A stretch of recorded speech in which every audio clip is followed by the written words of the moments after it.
I will have to contact ATC in a little bit. degrees and treat an ILS. Manchester, that you're going to see as we arrive, is from Mako Simulations, who I believe has just joined the chat. Perfect timing. Aviation Simulation, hello as well. Lee, good evening. Okay, so approach briefing. We're making the daily 4 Delta Star into Manchester, which in Flight Sim 2020 gives us a rather strange routing, so I'm hoping we'll get some vectors after that. We usually will, because Flight Sim 2020 has us reaching our final approach fix, which is daily, and then flying west. Well, obviously for runway 23 we're not. We should be flying on a southeasterly direction, so we'll contact ATC and they'll probably give us vectors into that. Anyway, as you can just see from the VFR map that I've zoomed into there. Approach, this is November 1 Tree Bravo Mike, taxiing to runway 23 right. Level 13 Bravo Mike, Manchester. Aviation Simulation, yeah, that's right, runway 23 right.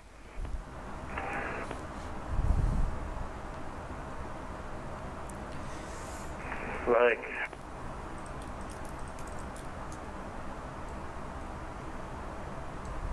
So pop the anti-ice on as we're starting to descend into this cloud bank below us.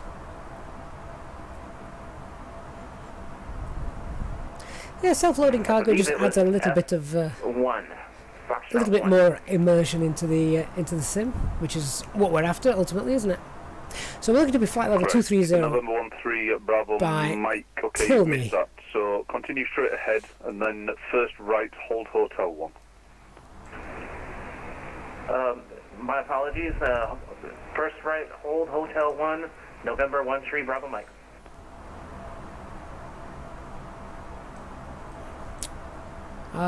So Lee's just got SLC, been using Air Tool. I'm not actually familiar with that. I'm not sure what that is.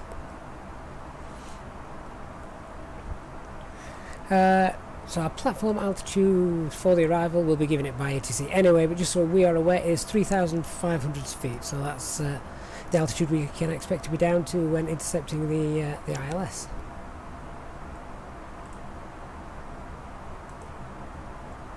So the start of this start is at Tilney. So what we're going to do now is, because we're only 11 miles away, we're going to contact ATC and let them know what we're doing.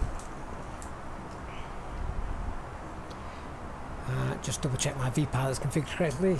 Yep, okay. Let's give them a call.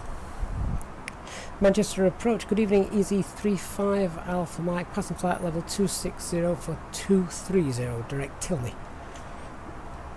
Shamrock 204, surface wind 180 degrees 4 knots, runway 23 clear to land. Shamrock 204, clear to land and runway 23 right. EZ35 Alpha Mike, Manchester radar, very good evening. Information Foxtrot is current. The Rosen 4 Delta arrival vectoring for an ILS approach at runway 23 right. Report your aircraft type. We're an A320 Neo, expect the Rosen 4 Delta approach for runway 23 right vectored, and yeah, EZ35 Alpha Mike. Okay, we very quickly need to change that star then, don't we? Otherwise we'll have a problem. 35 Alpha Mike, can you send down to flight level 140? 140, 35 Alpha Mike. Okay, so we may have an issue with popping this star in here, as Flight Sim doesn't like changing stars this late, but let's have a go anyway. If we do have a problem, we'll just ask for vectors. November 13 Bravo Mike is ready to go at runway 23 right, hold point hotel 1. November 13 Bravo Mike, just hold position. Rosen 4 Delta appears not to be in there, Mike. which is a bit of a problem. EZ35 Alpha Mike, just confirm the star approach for us, please.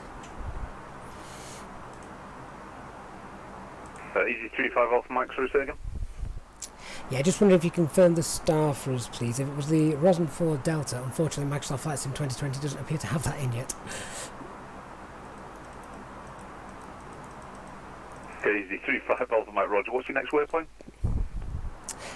Currently Gasco. The original plan was for the daily 4 Delta arrival. Okay, EZ35 Alpha Mike, leave Gasco heading 220 degrees. Leave Glasgow heading 220 degrees. That's great, thanks very much. EZ35 Alpha Mike. Okay, that's a lot simpler. Now we've got some vectors.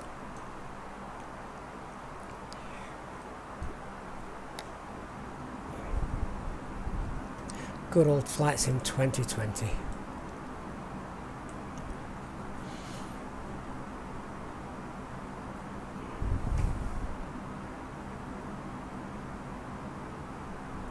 The cabin crew sound is from self-loading cargo is just Windows text-to-speak sound. So yeah, nothing to do with me, that one.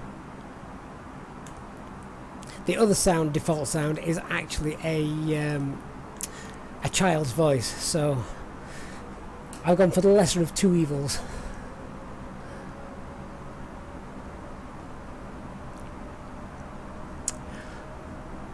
Ollie, is VATSIM good? VATSIM is very good as long as you're competent with what you're doing.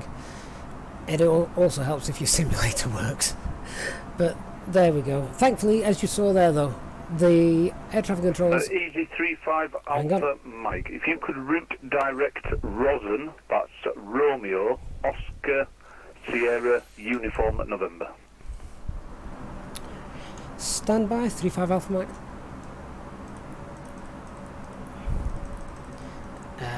We're not going to be able to do that, are we? November 13 Bravo, Mike by Hotel 1, runway 23 right, line up. Line up, Bravo 13 Bravo, Mike. See if this works, if we can create the waypoint in there. I think we can. See if that works.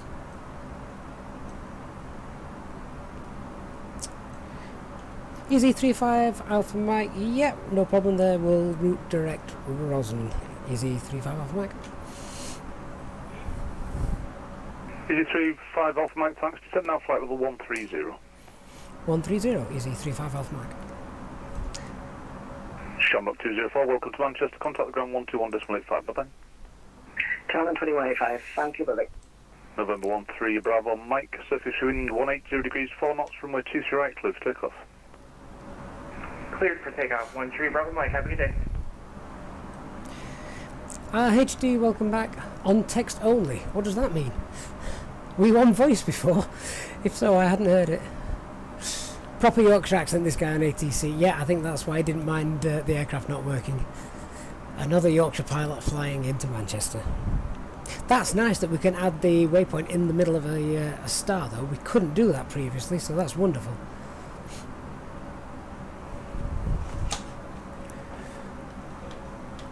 Okay, so approach checklist, minimums are set, engine mode selector is as required. Electronic flight bag, now we've just reprogrammed the star, which doesn't actually exist for some reason. And now we're routing direct Rosen. I would imagine what he will have us do is basically leave Rosen on a heading of something like 3 to 8 degrees, and then we'll contact, and then we'll intercept the ILS, handing us over to tower. So that's the plan.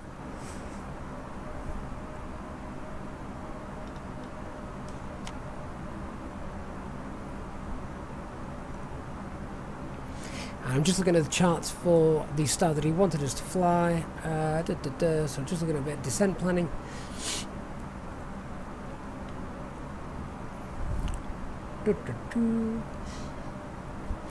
Yeah, so looking by Rosen, he wants to get us down to at least 13,000 feet, and then to spin us around onto the ILS.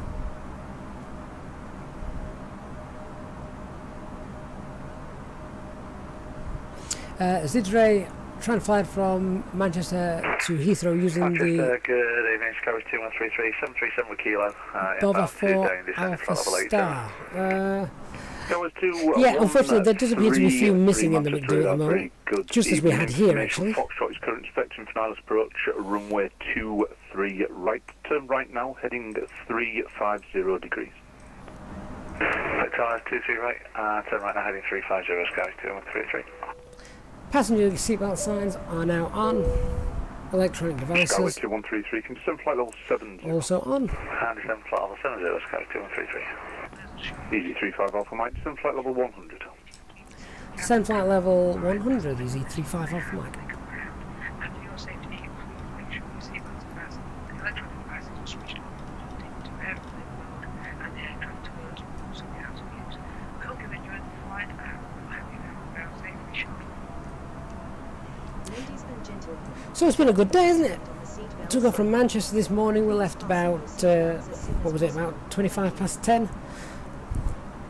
Up to the top of Finland, back to Manchester. Great full day of streaming. This will be most likely my last daytime stream over Christmas. So just want to say now before it gets really busy, thank you very much for the support that we've had this year. Thank you very much for the donations to the stream as well. Thank you to all our subscribers for tuning in and watching all the live streams and the tutorial videos. Hope you found them useful, and yeah, it's been great doing it. It makes it much more fun for me to do it with you guys on board.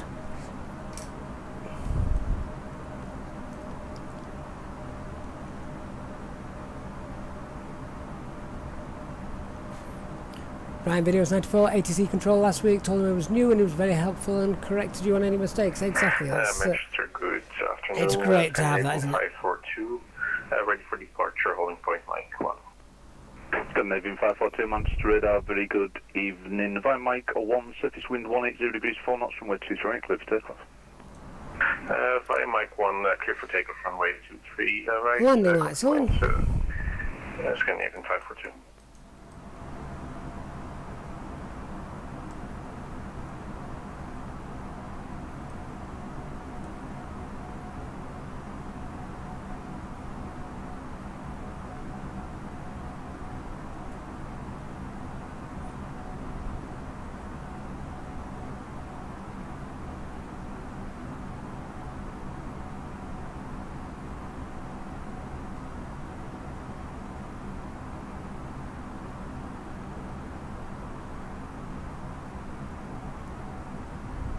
HD, that's a good trick. I've not heard of that one before. I normally do just go by the experience, as you say.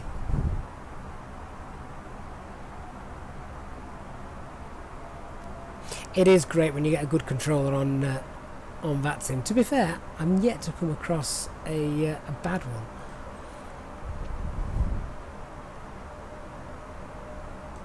I have heard a couple of controllers sort of lose it a little bit with some pilots that are clearly on there and unfortunately haven't got a clue what they're doing. And if they've got loads of aircraft on their screen that they're trying to Skyway 213, they're trying to vector in. approximately 25 trap miles, descend to altitude. I imagine for them it can be very frustrating. 8 hectopascals. Descend 5,998, hectopascals, Skyway 2133. Skyway 2133, turn left heading 340 degrees. Watching 340, Skyway 2133. Easy 35 Alpha Mike, descend flight level 70. Flight level 70, easy 35 Alpha Mike.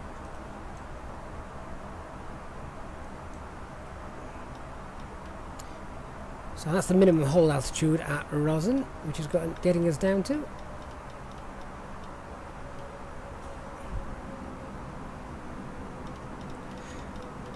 Scandinavian 542, contact London Control 133.7, bye-bye. London Control on 133.7, good day. Scandinavian 542. Skyway 2133, descend to altitude 3,500 feet. 3,500, Skyway 2133.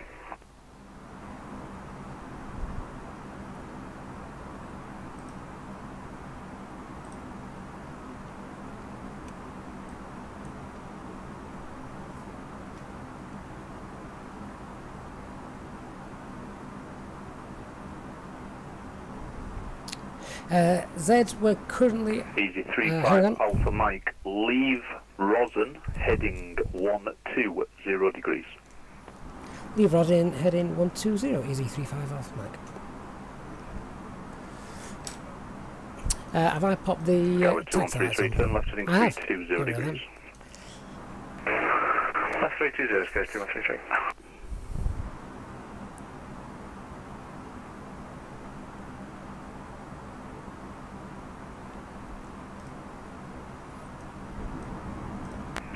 Towers 2133, continue that left turn, heading 270 degrees, clear Dallas approach runway 23 right. Turn 270 degrees, clear Dallas 23 right, Towers 2133.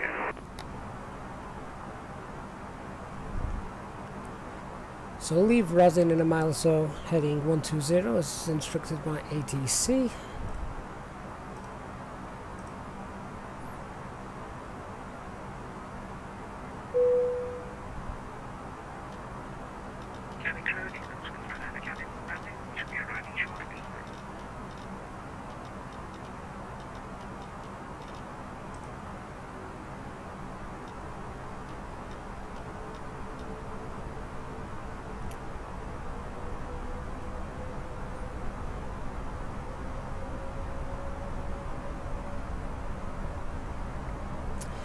Kareem, are they doing a mentoring one?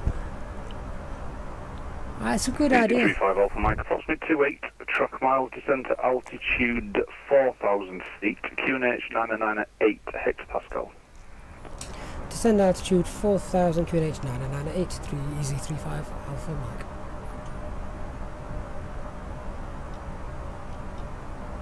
Towers 2133, establish 23 right. Towers 2133, contact Manchester Tower 118.625, bye bye. 18625, Towers 2133, bye. Ladies and gentlemen, we are about to land. Please make sure you are seated with your belts fastened and your trays in the upright position. Any items should be safely stored, and remember to turn off all electronic devices until after landing. Thank you.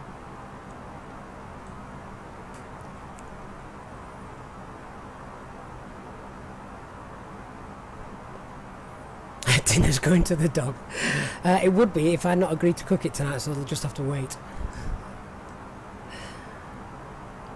You might hear the dog actually. I think he's next door to me and he's rather vocal.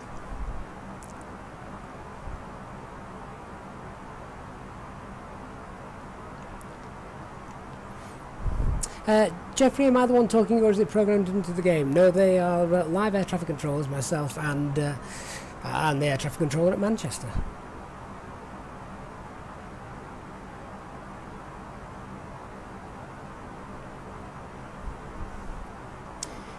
Ian, good evening. Thanks for joining, just in time.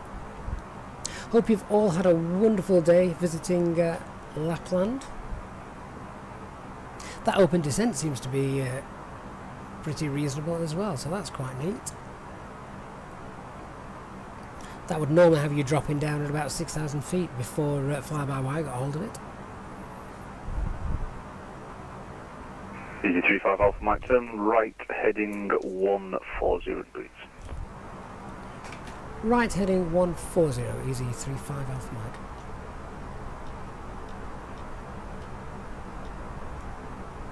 Oops. Okay, so let's activate the approach phase. Manage mode with the speed. And we can now dropping down to green dot speed, engines rolling back to idle thrust. Flight area is the new, is this the new stable dev? Yes it is. And very stable it appears to be too. EG35 Alpha Mike, descent to altitude 3,500 feet. Descend altitude 3,500, easy 35 Alpha Mike.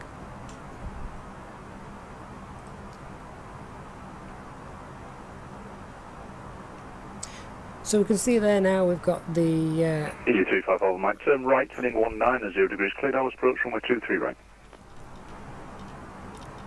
right heading 190 and clear Alice, runway 23 right, easy 35 Alpha Mike.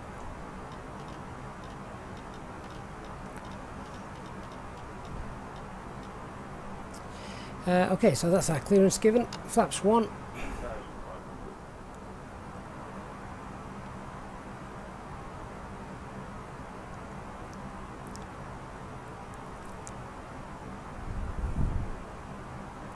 If I zoom in on the nav display a little bit for HD, see what you can see. The arrival star here at Manchester in VATSIM 2020 is a complete mess, so it's a good job we've got vectors.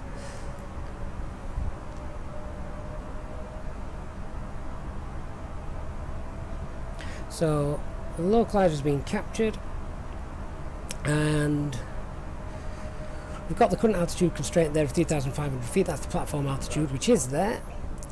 Descent with the glide slope is armed.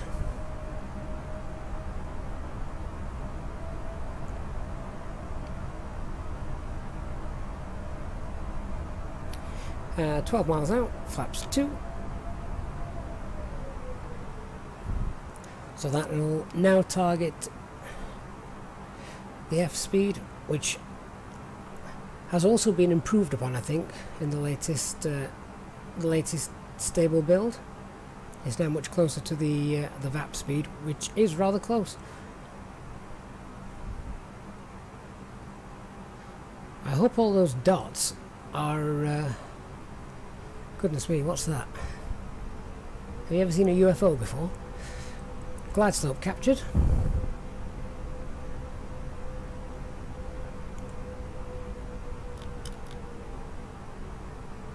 I would imagine that those lights that you can see there are actually aircraft that are on the ground. EG35 Alpha Mike, contact Manchester Tower 118.625, bye-bye. Over to Tower 18625, thanks for the help, EZ35 Alpha Mike.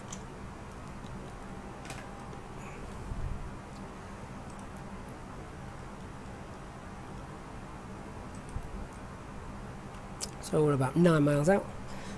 Manchester Tower, good evening, EZ35 Alpha Mike, runway 23 right, established 9 miles.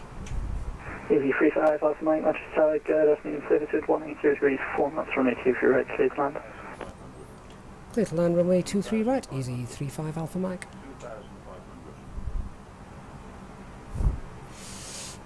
Broken at 300 feet, proper Cat 1 weather. Yeah, we'll be knocking that autopilot off as soon as we get some visual with the runway lights, which I can't see yet. But I think there's obviously a bug in the sim. Wherever there's an aircraft, it doesn't matter how much cloud cover you've got, you can still see those aircraft lights.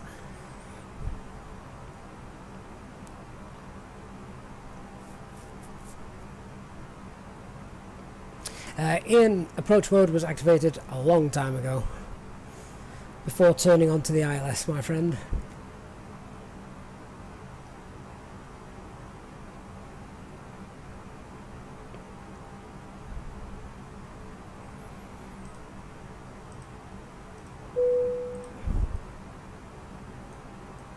Cabin crew, seats for landing.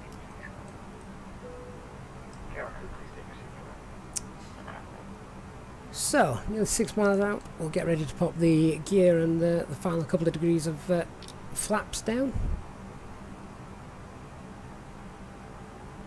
Spoilers are armed. All that's left to do now is hopefully have a nice easy landing, if there is such a thing. Slight headwind, but at least it's head on and not a crosswind, so that's decent. Gear down. Flaps 3.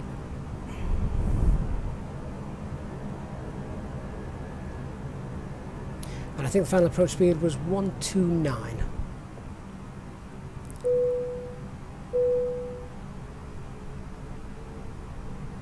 Flaps full. So now fully configured for our landing.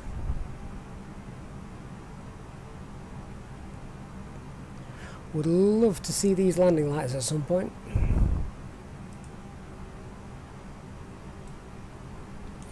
So the MDA is 449. So whatever happens, in fairness, because it's well past my tea time, we're going to land. See some lights now just coming into view.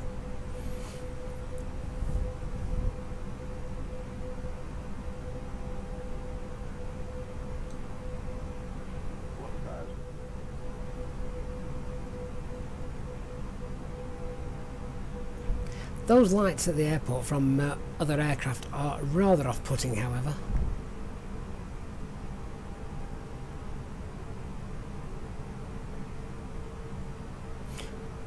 Come on, come on, come on, runway lights, where are you?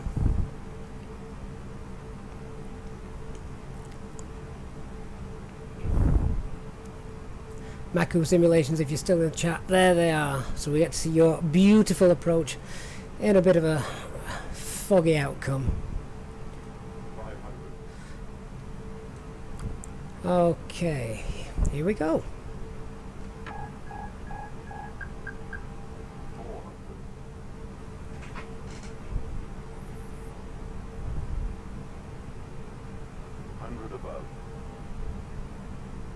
All those lights make a lot more sense now, don't they?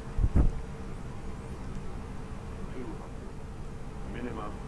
Continue.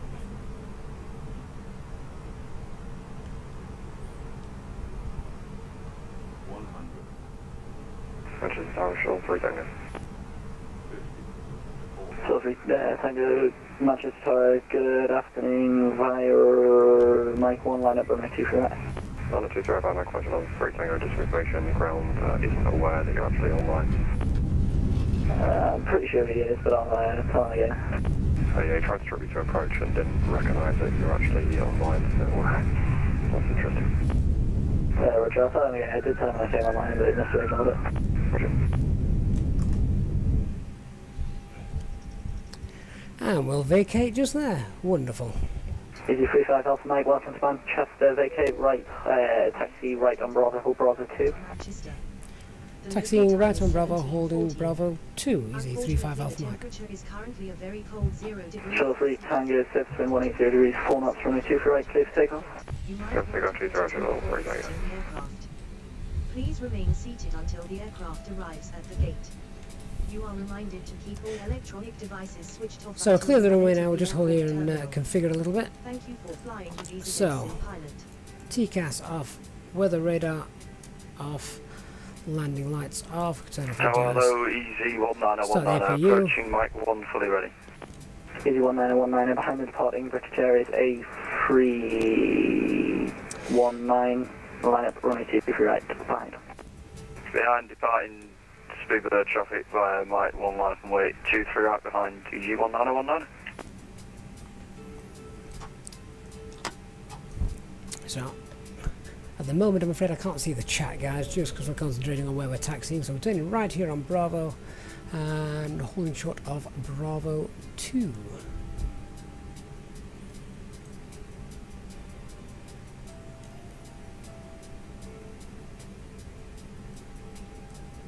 Which is down here.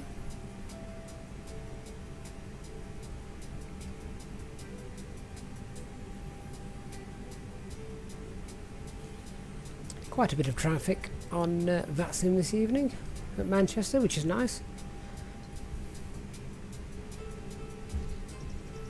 Shuttle 3 Tango, contact landing control 133.7, get off in. Landing control 133.7, Shuttle 3 Tango, bye.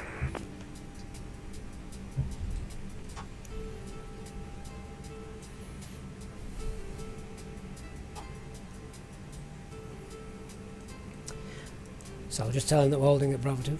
Easy 35 Alpha Mike holding at Bravo 2. Easy 35 Alpha Mike, watch Manchester, contact ground 121.850, Merry Christmas. Over to ground now, 12185. Thanks for the service. Have a great Christmas. Easy 35 Alpha Mike.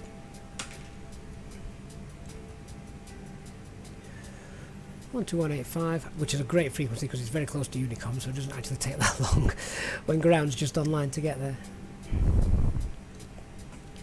Manchester ground, good evening. Easy 35 Alpha Mike, holding short at Bravo 2. ECU 35 Alpha Mike, good afternoon. Welcome to Manchester ground, taxi to stand 11 via Bravo. Taxi to stand 11 via Bravo. Easy 35 Alpha Mike. Stand 11, where is that? Oh. Oh, fair enough. That's straightforward and to the left. Mike Juliet Echo. 01 ready for taxi. Mike Hotel 01 taxi, holding point Mike 1 runway 20 right to via, correction 23 right via Golf Juliet and Mike. Taxi holding point Mike 1 via Golf. Okay, guys, right. Well, what I could really do with is a high-speed taxi because the kids are going to be screaming for their tea.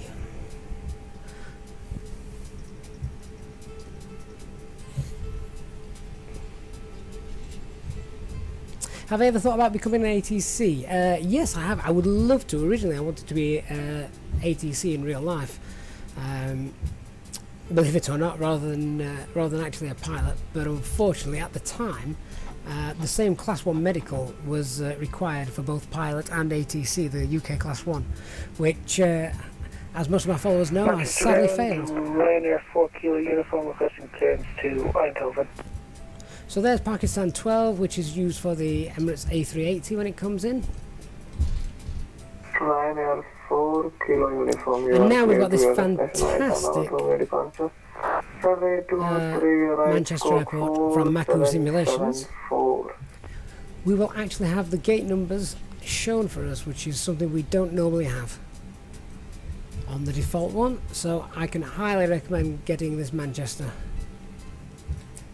So there's stand 11, we see the taxi sign just there. Clear to destination, Samba 1 Romeo departure, runway 23 right, squawk 4774, Ryanair 4 Kilo uniform. Ryanair 4 Kilo uniform, read back RX report when ready for push-in. Okay guys, so unfortunately, as soon as I've taxied up, I am going to have to run. It's been a long day streaming, but it's been a great day streaming. Thank you very much to everyone that's followed. Thank you to all of the subscribers. Thank you to everyone for being part of the chat group. And of course, thank you, a big thank you to all the donators to the channel. We really appreciate your support. And, you know, I couldn't do this without the help from you guys, being my pilots monitoring, HD of course, and others. Here we are at Manchester. Hope you enjoyed Lapland, so go and have a decent evening. If I don't see you live before Christmas, have a fantastic Christmas time. I do hope to be on with some evening flights over the Christmas period, but it won't be during the day. And I do have some tutorials that are coming up, obviously pre-recorded.